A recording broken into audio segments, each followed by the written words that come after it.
There are moments in pop culture history that feel seismic. Not just a big moment, but a before and an after kind of moment. One that splits time, changes everything. July 7th, 1996 was one of those nights. Because that was the night Hulk Hogan, wrestling's biggest hero, turned heel. But to understand why that moment hit so hard, we have to rewind a bit. We have to go back to a time when wrestling was still in its comfort zone. When the World Wrestling Federation, the mighty WWF, was king. And when WCW, World Championship Wrestling, was fighting for relevance. Because before there was an nWo, before Scott Hall walked down those Nitro steps with a toothpick and an attitude, before Kevin Nash powerbombed WCW execs and coolly hijacked the show, there was a war brewing, and it all started with the television slot. Let's set the stage. In the early 1990s, WWF was dominant. This was the era of neon tights, cheesy gimmicks, and Saturday morning cartoon characters come to life. Think Doink the Clown, The Repo Man, IRS. It was over the top. It was colorful. It was everywhere. WCW, meanwhile, was the Southern alternative. It had roots in the old NWA territory system, boasting names like Ric Flair, Sting, Lex Luger, the Steiner Brothers, and the Four Horsemen. WCW wasn't flashy, but it was wrestling. Gritty, technical, slow burn storytelling. But to the average viewer, it felt a little old. Then in walks a man named Eric Bischoff. Young, slick, and TV friendly. Bischoff wasn't just thinking about improving WCW. He wanted to rebuild it from the ground up. And with backing from media mogul Ted Turner, he had the budget to do it. Turner, ever eager to stick it to Vince McMahon, gave Bischoff a golden ticket, a primetime slot on TNT. In September 1995, WCW launched a show, Monday Nitro, live at 8 p.m., every Monday night, the same exact time as WWF's Monday Night Raw. It was more than just a bold move. It was warfare. Live TV gave WCW a huge advantage. While Raw was pre-taped weeks in advance, Nitro could respond in real time and even spoil WWF results live on air. Bischoff took full advantage, and fans were suddenly glued to their TVs, flipping between channels. From the very first episode, which was broadcast from the Mall of America of all places, Nitro felt different. Bright lights, pyrotechnics, matches that felt unscripted, cruiserweights flying through the air in ways American fans had never seen. And then came the real power move, signing Hulk Hogan. By 1994, Hogan had left the WWF under a cloud of scandal and fatigue. His act had grown stale. Fans were moving on. But in WCW, Hogan was still treated like a god. He wore the red and yellow. He posed. He said his prayers and ate his vitamins. He even had a Dungeon of Doom feud that was cartoonish to the point of parody. But Bischoff had plans. Big ones. Because WCW didn't want to just steal attention. It wanted to steal stars. And in 1996, two major WWF names, Scott Hall and Kevin Nash, became free agents. They were tired of WWF's stagnant creative and saw opportunity in Turner's deep pockets. When Hall and Nash signed with WCW, Bischoff saw a once-in-a-generation opportunity. What if he didn't just sign them? What if it made it look like they never left WWF? May 27th, 1996. Nitro was live from Macon, Georgia. Out of nowhere, through the crowd, dressed in street clothes, came Scott Hall, a.k.a. Razor Ramon to WWF fans, swaggering down the aisle like he didn't belong. He grabbed a mic and said the words that would kick off a revolution. "You know who I am, but you don't know why I'm here." Boom, the crowd erupted. Confusion, excitement, realness. Hall didn't say he was from WWF. WCW legally couldn't, but the implication was loud and clear. He was there to take over. A week later, Kevin Nash showed up. Bigger, meaner, full of fire.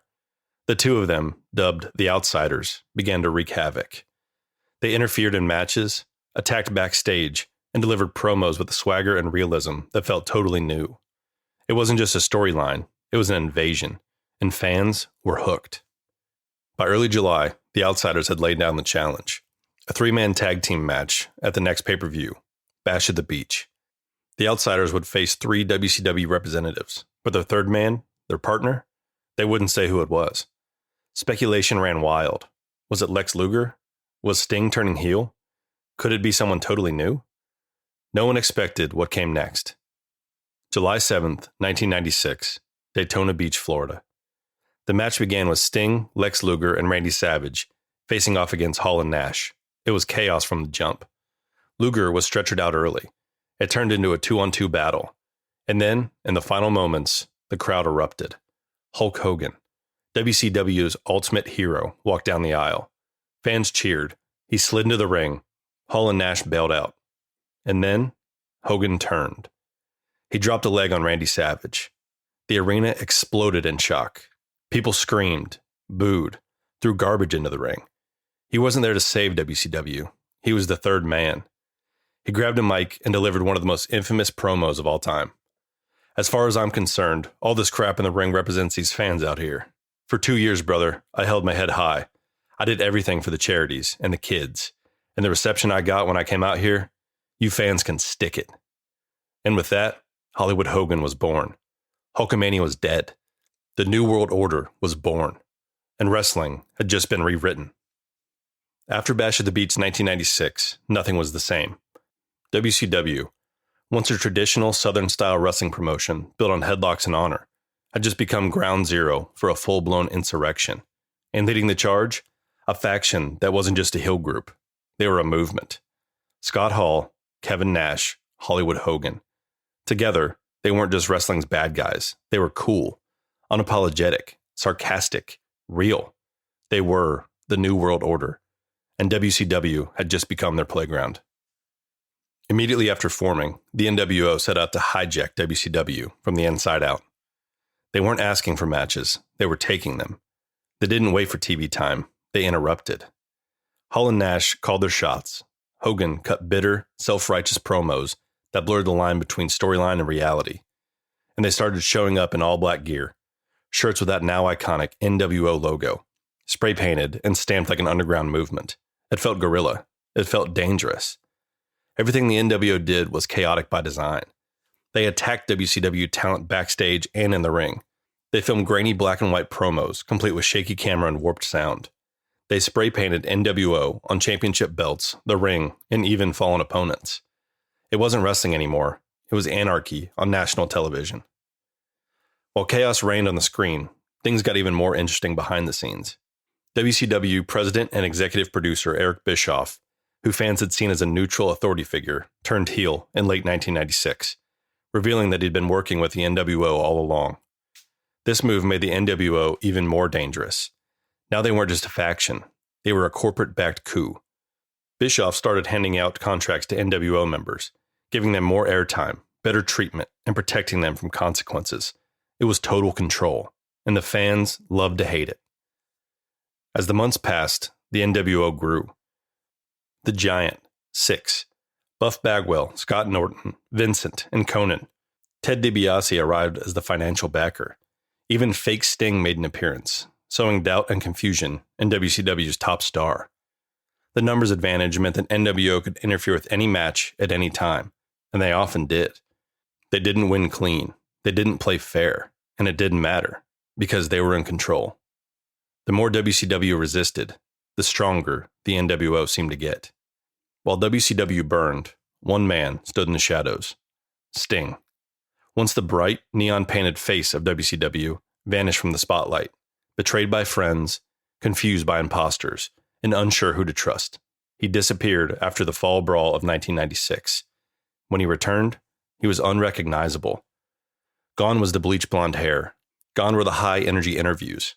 In his place was a silent, brooding figure with pale face paint, a black trench coat, and a baseball bat. He didn't talk. He didn't wrestle. He just watched. From the rafters, from the shadows. Fans didn't know whose side he was on, but deep down, they hoped, prayed, that he'd save WCW from the chaos. Nitro became the battleground. Every Monday night, it felt like anything could happen. WCW titles were stolen. Referees were knocked out. Matches dissolved into brawls. Commentary was interrupted by nWo members taking over the broadcast booth. The lines between WCW and nWo blurred. You couldn't tell if it was wrestling, a soap opera, or a straight-up gang war. And the fans, they couldn't get enough. nWo shirts flooded arenas. The catchphrases "too sweet" and "for life" caught on with fans. The hand signs, the wolf signals, the black and white merch. It became a part of the mainstream youth culture. From 1996 to early 1998, WCW Nitro crushed WWF Raw in the ratings. For 83 straight weeks, WCW was on top. The formula was working. Start with cruiserweight matches to hook the audience. Build tension with mid-card feuds. Close the show with an nWo segment that ended in chaos. Every episode felt must-watch. Would Sting show up? Would someone else join the nWo? What insane thing would Hall and Nash say this week? Even casual fans tuned in. It wasn't even about wrestling anymore. It was about the cultural drama. By 1998, cracks began to form. Fans still loved the nWo, but they also wanted to cheer for their favorites. To respond, WCW introduced a split. The group divided into nWo Hollywood, Hogan's faction, and nWo Wolfpack, led by Nash. And suddenly, the bad guys were good? The Wolfpack had red and black gear. Their theme song was a certified banger. They were cool, laid back, fan-friendly. Wrestlers like Sting, Lex Luger, Conan, and Randy Savage joined the Wolfpack. And despite the messy storytelling, the fans were into it. For a brief moment, WCW had lightning in two bottles. Evil nWo Hollywood and the rebellious Wolfpack. And chaos in every direction. Meanwhile, over on the USA Network, WWF was heating up. Vince McMahon, once the clean-cut commentator, had become a character, Mr. McMahon. And he was now in a blood feud with the anti-hero of a generation, Stone Cold Steve Austin. The Attitude Era was in full effect. The Rock was electrifying. Mankind was putting his body on the line. DX was pushing boundaries every week. Slowly, Raw began to gain steam, and WCW's dominance started to fade. The nWo, still powerful, still loud, but maybe just a little stale. Fans started seeing the same beats, the same spray paint, the same run-ins, and with so many members, the faction had lost its original spark. By 1998, the New World Order was everywhere. They had the numbers, they had the merchandise, they even had the main events. But what they didn't realize was this: when you're the top dog, the only place left to go is down. The seeds of the nWo's eventual implosion weren't planted by their enemies. They were planted inside the group itself. Too many members, too many ego trips, too much of a good thing gone on too long. Let's break down how a faction that ruled pro wrestling and transformed WCW into a mainstream powerhouse began to unravel. The moment the nWo split into two rival factions, the mystique of the group started to fade. At first, fans loved the Wolfpack, red and black gear, cool entrance music. Wrestlers like Sting, Lex Luger, and Conan suddenly became babyfaces while still flashing the Too Sweet sign. That felt fresh. But Hogan's group, nWo Hollywood, still controlled the narrative. Too many promos, too many slow, ego-driven speeches, too many non-endings to Nitro's main events. The nWo had gone from outsiders to overlords, and the rebellion was no longer cool. It was confusing. Every week, people joined or defected. At one point, it felt like half the roster was either in the nWo or pretending to be. There was no contrast anymore. No clear good guys versus bad guys, just gray sludge. And when you make a rebellion the default, rebellion loses its edge. For over a year, Sting stalked the nWo like a ghost, silently watching from the rafters, swinging his bat, never speaking. It was perfect. A year-long build to an epic showdown. At Starrcade 1997, Sting finally faced Hollywood Hogan in one of the most anticipated matches in WWE history. It should have been a slam dunk. The hero returns. The villain falls. WCW reclaims its soul. But WCW fumbled the finish. Hogan dominated too much of the match. The controversial ending, a fast count that didn't actually seem fast, led to a confusing restart by Bret Hart, who had just arrived from the WWF. Sting's win didn't feel triumphant. It felt tainted. Instead of closure, fans got confusion. In the nWo, they kept on rolling like nothing happened. While WCW was juggling in-faction fighting and bloated storylines, WWF was surging. Every week, Raw was producing must-see TV. Stone Cold vs. Mr. McMahon was a cultural phenomenon. The Rock was becoming a breakout star. The Generation X was pushing limits and parroting WCW on their own show. WWF had learned from WCW's innovations, and now they were doing it better. In April of 1998, the unthinkable happened. Raw beat Nitro in the ratings. The Monday Night War had shifted, and WCW didn't know how to respond. Desperate for a new star, WCW turned to a former football player with zero wrestling experience but maximum presence, Bill Goldberg. Black trunks, No interviews. Spear, jackhammer, win. He racked up an unbeaten streak, kayfabe 173-0, and fans ate it up. Goldberg was the antithesis of the overcomplicated nWo drama. He was pure, direct, a wrecking ball. On July 6, 1998, in the Georgia Dome, Goldberg finally faced Hollywood Hogan and won the WCW World Championship heavyweight belt in front of a raucous home crowd. It was the WCW's most watched match ever. The crowd exploded, a true passing of the torch moment. But WCW had no long-term plan. Goldberg's rise was powerful, but poorly managed. Within months, the momentum faded. In the nWo, they just kept mutating. The original nWo had magic, but WCW didn't know when to stop squeezing it. After nWo Hollywood and Wolfpack ran their course, WCW tried to reboot the faction multiple times.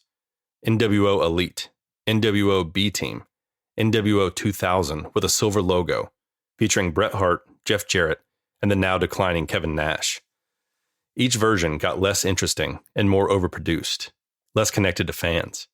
The cool factor was gone. The mystery was gone. And by 2000, WCW was a creative mess. Behind the curtain, WCW was collapsing. Hulk Hogan had creative control in his contract, meaning he could veto storylines and outcomes. Kevin Nash was given booking power and pushed himself too heavily.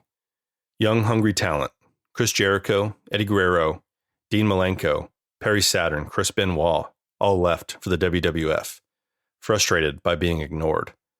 Meanwhile, WCW storylines grew increasingly erratic. Wrestlers shooting each other mid-match, matches with no finishes, title changes that made no sense, and worst of all, David Arquette winning the WCW title as a PR stunt. It was chaos without vision. And the nWo, once the architects of the controlled chaos, had become the poster children for everything wrong with the company. By early 2001, the writing was on the wall. WWF was dominant in the ratings, revenue, and momentum. WCW was bleeding cash, overproduced, and creatively exhausted. Then, on March 23, 2001, the unthinkable happened. Vince McMahon bought WCW. And just like that, the war was over. In one final symbolic moment, WWF aired Nitro's last episode, with Vince McMahon on the screen, announcing the end of its competition. It was surreal, emotional. The last Nitro closed with a match between Sting and Ric Flair. It was the perfect end. And just like that, the nWo was gone. At least for now. By the time WCW folded in 2001, the New World Order, the very force that redefined wrestling's golden era, had long burned itself out. But even as the lights dimmed on Nitro and the nWo storyline sputtered to a messy end, its legacy was locked in. Because the nWo wasn't just a faction, it was a revolution, a marketing monster, a blueprint for rebellion in pro wrestling. And whether fans cheered them, hated them, or dressed like them in high school hallways, nobody forgot them. Let's talk about what they left behind. Black and white, blocky stencil font. nWo, nothing else was needed. The design was perfect, minimalist, aggressive, universal.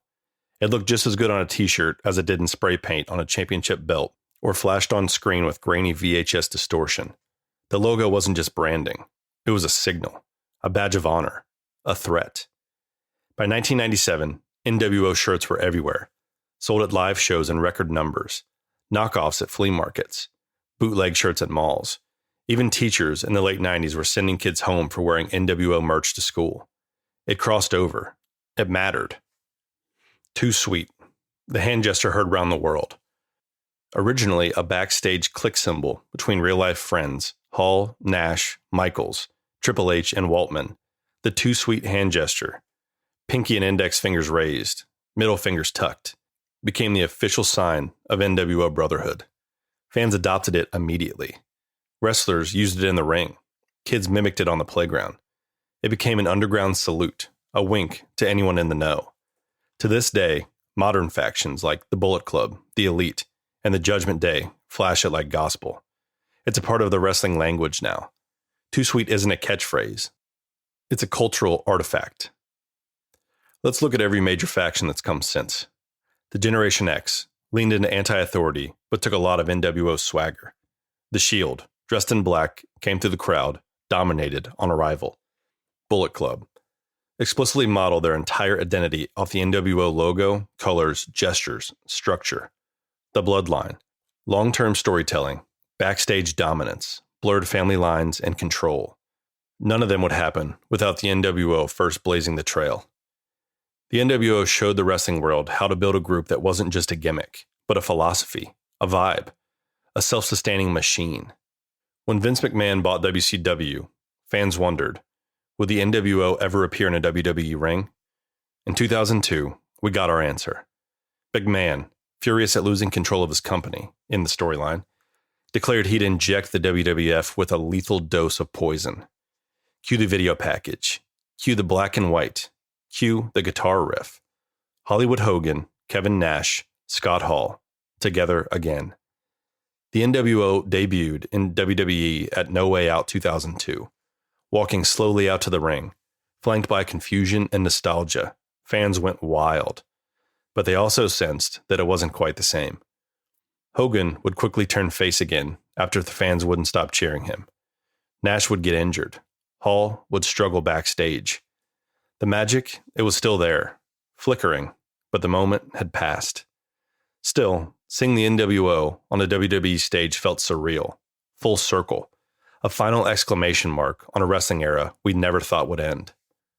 In 2020, the nWo was inducted into the WWE Hall of Fame, with the original trio, Hogan, Hall, and Nash, joined by 6. It was emotional. By then, the wrestling world had changed a dozen times over, but those 3 letters, nWo, still commanded respect, still made fans lean in. It still felt rebellious. And then came tragedy. In 2022, Scott Hall passed away. The man who started it all. The man who walked down those Nitro stairs with a denim vest and a swagger that set the wrestling world on fire. The origin point of it all. Fans mourned. Wrestlers paid tribute across all promotions, and the Too Sweet hand signal lit up timelines and locker rooms around the world. It wasn't just about one man. It was about an era. Today, retro wrestling t-shirts are everywhere, but the nWo shirt, that's the starter kit. You see it on the WWE shop, you see it at AEW events, you see it worn by rappers, skaters, gamers, and streetwear junkies who weren't even alive in 1996.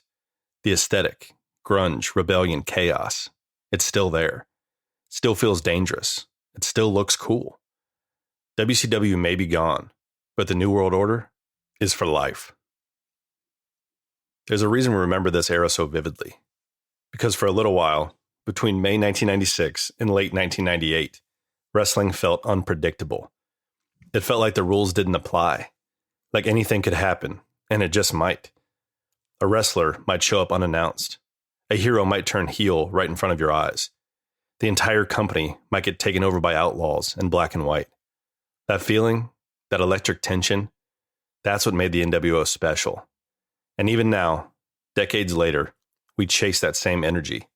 And new stories, new factions, new promotions. But we always come back to this. 3 guys, 1 night, a leg drop that changed history. This has been Retro Waved, the rise, reign, and ripple effect of the New World Order. Too Sweet for life.